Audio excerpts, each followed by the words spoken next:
Selamat pagi pemirsa AFB TV Kupang dimanapun Anda berada. Pada pagi hari ini kembali lagi kita bersama di acara Pagi Kupang pada pagi hari ini. Seluruh pemirsa di Kupang, kita juga senang sekali bertemu kembali dengan Anda setelah beberapa lama kita mengadakan kita menikmati liburan, dan kami juga seluruh kru AFB mengucapkan selamat Paskah bagi umat yang merayakan. Baik, pada pagi hari ini di acara Pagi Kupang AFB TV kita akan membincangkan sebuah tema yang begitu penting. Pendidikan adalah hal mendasar yang terutama yang harus dilakukan dalam rangka revolusi mental untuk pembangunan bangsa negara di Indonesia ke arah yang lebih baik. Pada pagi hari ini saya tidak sendiri di dalam acara Pagi Kupang ini, namun kita sudah bersama-sama juga dengan narasumber, yaitu Bapak Kepala Sekolah Dian Harapan Kupang yang baru berdiri selama 2 tahun, namun sudah menjadi sebuah fenomena yang baik sekali di dalam peningkatan pendidikan di Kota Kupang. Bersama kami telah hadir Bapak Kepala Sekolah SDH Kupang, Bapak Graver Polo. Selamat pagi, Pak. Pagi. Ya. Nah, hari ini kita akan membicarakan topik mengenai meningkatkan mutu pendidikan melalui kurikulum Kristen yang holistis. Seperti yang telah saya katakan tadi, bahwa pendidikan adalah hal mendasar yang terutama dan harus dilakukan dalam rangka revolusi mental untuk pembangunan bangsa dan negara Indonesia ke arah yang lebih baik. Namun sayangnya, kita sedang menghadapi kemelut besar dalam pendidikan itu sendiri. Pendidikan di Indonesia secara umum dan NTT secara khusus harus diakui sangat bermasalah. Menurut salah seorang dosen FKIP Undana yang tertulis dalam Pos Kupang 16 Maret 2017. Nah, bagaimana kita dapat meningkatkan mutu pendidikan di NTT? Hari ini kita akan berbicara tentang sesuatu yang baru yang ditawarkan di dalam dunia pendidikan, dan bersama dengan narasumber kami, Bapak Graver Polo dari Kepala Sekolah SDH Kupang, kita akan membicarakan mengenai tema meningkatkan mutu pendidikan melalui kurikulum Kristen yang holistis. Saya langsung saja kepada pertanyaannya, Pak.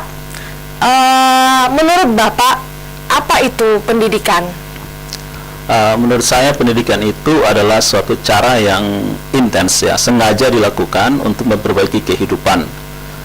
Di dalamnya perbaikan itu bisa dilakukan melalui perbaikan kognitif, afektif, dan psikomotor, dan itu akan berdampak kepada perubahan cara berpikir yang akan mempengaruhi cara seorang bertindak dan mempengaruhi kebiasaan yang menuju kepada karakter yang lebih baik. Dan di dalam filosofi kami itu tentunya sangat dipengaruhi oleh kemampuan atau perkembangan spiritualitas seseorang. Baik, berkaitan dengan hal itu, Bapak, karena Pak Graver sendiri sebelum di SDH, sebelum di Sekolah Dian Harapan Kupang juga sudah menjadi kepala sekolah di sekolah yang lain. Saya ingin menanyakan bagaimana yang Bapak perhatikan fenomena. Kembali lagi bersama saya Elsa dalam acara Pagi Kupang di AFB TV. Pada pagi hari ini saya tidak sendiri, kita akan melanjutkan perbincangan kita bersama dengan narasumber kita dari Kepala Sekolah Dian Harapan Kupang, Bapak Graver Polo, dalam tema meningkatkan mutu pendidikan melalui kurikulum Kristen yang holistis. Pak Graver, tadi Bapak menyatakan bahwa guru adalah tombak utama dari kurikulum. Namun sebenarnya apa pengertian kurikulum pendidikan itu sendiri menurut Bapak? Menurut saya kurikulum itu seperangkat alat atau sesuatu yang dengan sengaja disiapkan oleh sekolah atau guru untuk mendidik anaknya, mengarahkan anak itu kepada tujuan yang diharapkan, sehingga pada akhirnya anak itu memiliki pengalaman belajar yang mempengaruhi seluruh kehidupannya menjadi lebih baik sesuai dengan tujuan sekolah. Baik, kalau Bapak lihat di dalam pengertian kurikulum yang Bapak katakan tadi, kira-kira di NTT ini kurikulum akan menuju kemana, Pak? Kalau saya melihat bahwa perubahan-perubahan kurikulum yang terjadi, ya, di sekolah-sekolah di NTT ini sebenarnya akan membawa anak-anak itu kepada pengalaman belajar yang secara tertulis itu pasti jauh lebih baik, dan mempersiapkan mereka untuk memiliki kompetensi untuk bersaing di masa depan, di mana mereka tampil sebagai seorang tenaga kerja dan sebagainya. Tetapi memang tetap menjadi pertanyaan misalnya yang orang sering pertanyakan menjadi masalah, yaitu apakah kurikulum yang tertulis itu sama dengan pengalaman belajar yang dialami oleh anak di sekolah, yaitu yang menjadi satu pertanyaan. Baik, berkaitan dengan tema kita hari ini, yaitu meningkatkan mutu pendidikan melalui kurikulum Kristen yang holistis, maka apa itu sebenarnya pengertian pendidikan Kristen yang holistis, Pak? Kata holistis itu memiliki arti sederhana, yaitu menyeluruh. Ya, menyeluruh. Kalau dalam hal ini pendidikan itu ditujukan kepada anak didik, yaitu seorang makhluk hidup, seorang pribadi. Holistis itu mesti menjawab kebutuhan dari kebutuhan pribadi orang itu. Kita lihat misalnya seseorang itu memiliki ya tadi afektif, kognitif, psikomotor, dia memiliki jiwa, dia memiliki fisik. Nah, pendidikan Kristen yang holistis itu adalah pendidikan yang membekali seseorang secara utuh gitu. Jadi dia tidak hanya diperkaya secara kognitif, tetapi jiwanya, fisiknya, bahkan spiritualnya itu mesti dibekali gitu. Jadi kalau kita lihat di sini pendidikan Kristen, berarti kita mesti bertanya apa itu Kristen. Ya, Kristen itu berarti seorang yang mengikuti Kristus. Mengikuti Kristus berarti Kristus itu mesti menjadi pusat, mesti menjadi sentral dari pendidikan itu sendiri.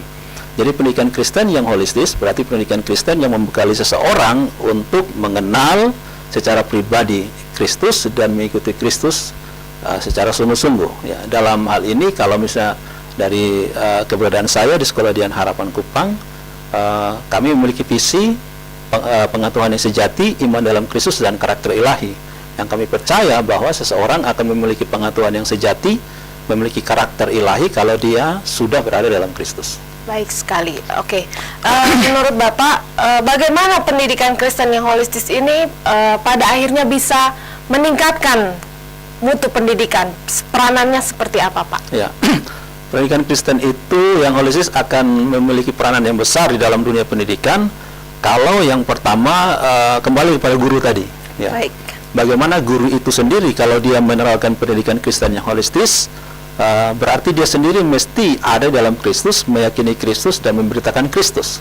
Kita lihat secara iman Kristen ya, kita melihat bahwa banyak pendidikan yang berhasil membuat orang-orang menjadi cendekiawan, menjadi orang-orang yang hebat, orang-orang yang cerdas, menjadi orang-orang yang bisa menemukan hal-hal yang hanya sebatas ciptaan dari Sang Pencipta itu sendiri.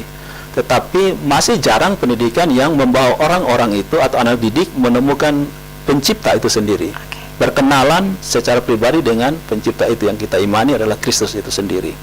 Nah, sehingga yang pertama-tama adalah guru itu mesti menjadi pribadi yang memiliki relasi pribadi dengan Kristus, dan seluruh ilmu pengetahuan diajarkan itu adalah menjadi sarana bagi orang itu untuk guru itu untuk mendidik anak-anak itu menjadi pribadi atau menjadi orang yang mampu berkompetisi tetapi tidak memiliki hubungan yang tidak baik dengan Tuhan itu sendiri ya.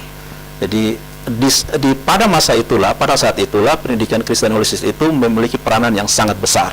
Baik. Nah, Bapak tadi katakan bahwa sebenarnya ini adalah peran yang paling utama adalah seorang guru. Nah, bagaimana di Sekolah Dian Harapan sendiri meningkatkan apa yang guru akan ajarkan kepada anak-anak di dalam kurikulum pendidikan Kristen yang holistis ini sehingga dapat meningkatkan mutu pendidikan? Ya. Kami di Sekolah Dian Harapan Kupang itu memiliki program-program khusus untuk meningkatkan kompetensi guru, ya, meningkatkan kemampuan guru, meningkatkan kepribadian guru. Ya, kami punya waktu-waktu ibadah yang kami sebut sebagai deposit chapel. Kami punya waktu professional development setiap minggu untuk meningkatkan kompetensi dan kemampuan guru dalam mengembangkan atau menerapkan pendidikan Kristen yang holistis. Nah, kami juga punya waktu-waktu training secara khusus setiap tahun, beberapa kali untuk membekali guru itu sendiri. Nah, di samping itu tentunya ada kegiatan-kegiatan supervisi, kegiatan-kegiatan evaluasi kepada guru untuk bisa menerapkan itu secara sungguh-sungguh, secara intens dan secara lebih baik. Baik, ya. Oke. Tetaplah bersama kami di AFB TV Kupang bersama acara Pagi Kupang. Terima kasih masih bersama kami di AFB Kupang, acara Pagi Kupang. Bersama saya Elsa dan juga narasumber kita pada pagi hari ini, Bapak Kepala Sekolah Dian Harapan Kupang, Bapak Grever Polo, dalam tema meningkatkan mutu pendidikan melalui kurikulum Kristen yang holistis. Bapak sudah begitu panjang lebar kita membicarakan tentang tema ini. Kira-kira di SDH sendiri apa hal unik yang telah dilakukan yang berkaitan dengan hal ini? Ya.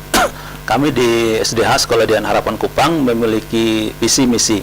Visi misi ini yang menggerakkan kami untuk menggerakkan pendidikan itu sendiri. Ya, tadi saya sudah sebut visi kami adalah pengetahuan yang sejati, yang kami percaya bahwa pengetahuan sejati itu hanya ada dalam Alkitab, iman dalam Kristus dan karakter ilahi. Kami punya misi menyatakan keutamaan Kristus dan terlibat di dalam pemulihan yang menebus segala sesuatu di dalam Dia melalui pendidikan holistis. Nah, kami juga punya profil guru, profil sekolah, profil lulusan, dan semua itu adalah bagian di mana menggerakkan kurikulum untuk mencapai visi misi kami. Nah, kami juga mempersiapkan guru, tadi saya sudah sebut, mempersiapkan guru-guru secara khusus, ada waktu devosi atau ibadah pagi, ada waktu chapel atau ibadah setiap minggu, ada personal development, dan kami mempunyai sekolah kami memiliki konteks relasional, yaitu sekolah adalah rumah kedua bagi anak. Ya, kami mau mengemas semua itu secara lebih baik dan tentunya itu terus berproses ke arah yang lebih baik.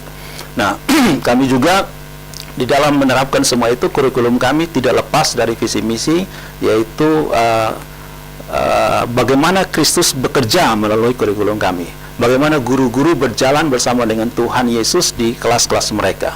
Nah, itu hal yang menurut kami satu keunikan yang mesti terus kami kembangkan dan terus kembangkan, seperti itu.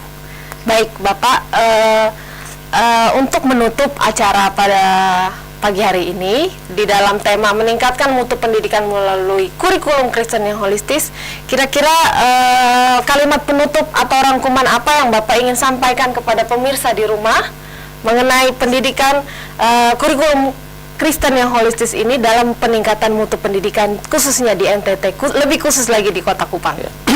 Menurut saya bahwa pendidikan Kristen yang holistis itu tidak akan berarti tanpa Kristus. Kristus mesti hidup dan mesti ruang yang lebih luas di dalam menerapkan guru atau sekolah menerapkan pendidikan Kristen yang holistis. Pendidikan Kristen yang holistis itu berarti bahwa guru itu sendiri mesti tinggal di dalam Kristus dan dia mesti memancarkan kehidupan di dalam Kristus itu kepada anak didiknya. Guru-guru yang menerapkan pendidikan Kristen yang holistis itu berarti bahwa mata pelajaran atau kurikulum itu menjadi alat, menjadi sarana untuk guru-guru tersebut memperkenalkan Kristus. Itulah yang akan membuat hidup itu berdampak, dan hidup itu berdampak akan memberikan pengaruh kepada lingkungan di mana guru dan anak didik itu hidup. Baik. Nah, ya di bagian akhir ini juga ya saya mau menyampaikan kepada seluruh warga Kota Kupang dan sekitarnya, bagi Bapak Ibu saudara yang ingin mengenal kami lebih dekat lagi, mengenal Sekolah Dian Harapan lebih dekat lagi, pada tanggal 4 April nanti jam 8 pagi dan seterusnya sampai siang kami membuat kegiatan open house, mengundang Bapak Ibu saudara untuk berkenan hadir di sekolah. Ada kegiatan-kegiatan yang kami lakukan, pemeriksaan kesehatan, donor darah dan lain-lain. Dan di situ kami juga membuka ruang untuk Bapak Ibu bisa berdiskusi atau menanyakan hal-hal yang ingin diketahui tentang Sekolah Dian Harapan. Ya, pada tanggal 4 April 2018 jam 8 pagi sampai siang nanti. Baik, begitu pentingnya pendidikan Kristen holistis di Kota Kupang ini untuk diterapkan. Sekolah Dian Harapan Kupang telah memberikan sebuah hal unik yang telah diterapkannya di dalam peranannya untuk meningkatkan mutu pendidikan melalui kurikulum Kristen yang holistis yang telah diterapkan dan juga di dalam visi dan misi yang begitu agung. Kiranya ini semua bisa menjadi suatu hal yang membawa dampak yang sangat baik bagi pendidikan kita di Kota Kupang ini. Dan kami sangat bersyukur dan berterima kasih kepada Pak Grever pada pagi hari ini sudah bersama-sama dengan kami membahas mengenai topik ini, dan kiranya kurikulum Kristen yang holistis dapat meningkatkan mutu pendidikan di Kota Kupang. Akhir kata, saya Elsa bersama seluruh kru AFB Kupang di dalam acara Pagi Kupang mengucapkan terima kasih atas perhatian dan juga atensi-atensi yang diberikan oleh Bapak Ibu sekalian di Kota Kupang ini. Kita akan bertemu lagi di dalam acara-acara AFB Kupang berikutnya.